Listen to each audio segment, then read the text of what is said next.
केंद्र सरकार ने जीडीपी के आंकड़े जारी कर दिए हैं। वित्तीय वर्ष 2025-26 में रियल जीडीपी ग्रोथ रेट 7.7% रही है। मार्च तिमाही में 7.8% की रफ्तार से इकोनॉमी बढ़ी है। देखिए, एक तरफ आप देखिए दुनिया भर में कैसे मारामारी है, तेल को लेकर क्राइसिस है, लेकिन भारत के आंकड़े जीडीपी के कुछ और ही कह रहे हैं। जीडीपी के आंकड़े वित्तीय वर्ष 2025-26 में रियल जीडीपी ग्रोथ रेट 7.7 रही। आप समझिए, मार्च तिमाही में 7.8% की रफ्तार से इकोनॉमी बढ़ी और भारत के लिए एक अच्छी खबर, क्योंकि पूरे विश्व में अलग अलग देशों में उथल पुथल मची हुई है अर्थव्यवस्था को लेकर, इकोनॉमी को लेकर, लेकिन भारत में जीडीपी मार्च तिमाही में देखिए 7.8% की रफ्तार से बढ़ी है।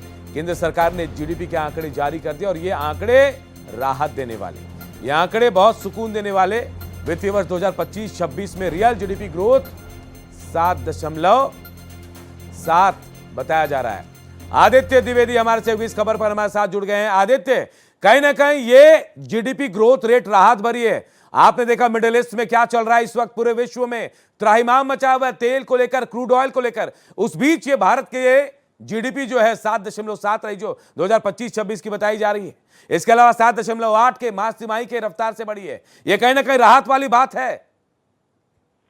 बिल्कुल अनूप, देखिए जिस हिसाब से पूरे विश्व में आर्थिक रूप से बड़ा अस्थिरता का दौर चल रहा है, ऐसे में भारत की ये जीडीपी जिस रफ्तार से मेंटेन है, बल्कि मेंटेन नहीं बल्कि और आगे बढ़ रही है, ये अपने आप में बहुत बड़ा संकेत देती है कि किसी भी तरह की आर्थिक मंदी विश्व के कोनों में कहीं भी किसी देश में चल रही हो, लेकिन भारत में इसको बड़ा अच्छे से बैलेंस किया हुआ है। इसमें आर्थिक नीतियां मायने रखती हैं। आरबीआई ने आज ही अपनी ग्रोथ वो रेपो रेट जारी की हुई है, जिसमें रेपो रेट घटाने का निर्णय नहीं लिया, ना ही बढ़ाने का निर्णय लिया है। तो ऐसे में जीडीपी ग्रोथ को बनाए रखना ये एक बड़ी चुनौती वाली बात है, उसको भारत मेंटेन करके चल रहा है। जी अनु, आने वाले वक्त में कितना इंपैक्ट दिखेगा आदित्य, क्योंकि पहले से कयास लगाए जा रहे थे कि भाई महंगाई बढ़ रही, हो सकता है नुकसान होगा, लेकिन ये जीडीपी कह रहा है कि भारत बहुत बैलेंस होकर चल रहा है और इस बैलेंस का नतीजा है कि जीडीपी का ग्रोथ भी बेहतर है।